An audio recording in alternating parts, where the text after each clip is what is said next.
আসসালামু আলাইকুম রহমতুল্লাহি ওবারাকাতুহু বিসমিল্লাহির রহমানির রহিম।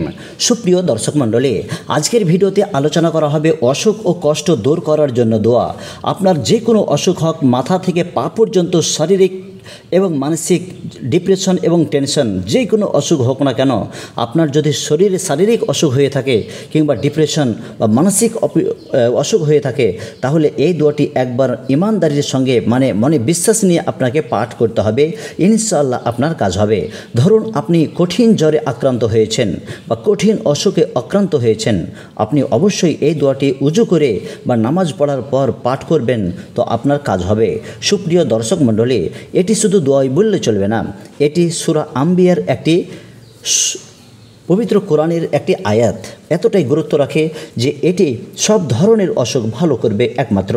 সুপ্রিয় দর্শক মণ্ডলী, তো চলুন অসুখ ও কষ্ট দূর করার জন্য এই দোয়াটি পাঠ করতে হবে। আমি উচ্চারণ সঠিকভাবে করার চেষ্টা করছি, আপনিও সাথে সাথে করার চেষ্টা করুন। 2-5 বার পড়লে হয়তো আপনার মুখস্থ হয়ে যাবে। অবশ্যই আপনার প্রয়োজন আছে বলে আপনি এই ভিডিওটি দেখছেন। যদি বাড়ির কাউকে হয়তো অসুখ হয়ে থাকে, যে কোনো অসুখে বা যে কোনো কারণে, তাহলে আপনি এই দোয়াটি পাঠ করে তার গায়ে যদি ফু দেন বা দমবন্ধ করেন, তাহলে ইনশাআল্লাহ তাতেও কাজ হতে পারে। তো চলুন আমরা এই দোয়াটি পাঠ করি। আন্নি মাসান্নিয়া দুররু ওয়া আনতা আরহামুর রাহিমিন, আন্নি মাসান্নিয়া দুররু ওয়া আনতা আরহামার রাহিমিন। এখানে বাংলাতে উচ্চারণ দেওয়া রয়েছে। সুপ্রিয় দর্শক মণ্ডলী, এই উচ্চারণ দেখেও কিন্তু সেম আপনি আরবি এই দোয়াটি মুখস্থ করতে পারেন এই উচ্চারণ থেকে, কিন্তু আরবি উচ্চারণ একটি সঠিক হয়, বাংলা একটু সেইভাবে হয়ে যায়। আপনারা চেষ্টা করবেন আমি যেভাবে পাঠ করছি সেভাবে পড়ার।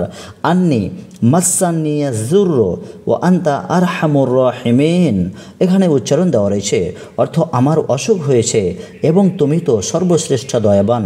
এটি সূরা আম্বিয়ার একটি আয়াত। সুপ্রিয় দর্শক মণ্ডলী, আজকে এই পর্যন্ত। আমাদের এই চ্যানেলে এই ধরনের 500 দোয়া রয়েছে, আপনি একে একে সমস্ত দোয়াগুলি দেখতে পারেন। আসসালামু আলাইকুম রহমতুল্লাহি ওয়া বারাকাতুহু।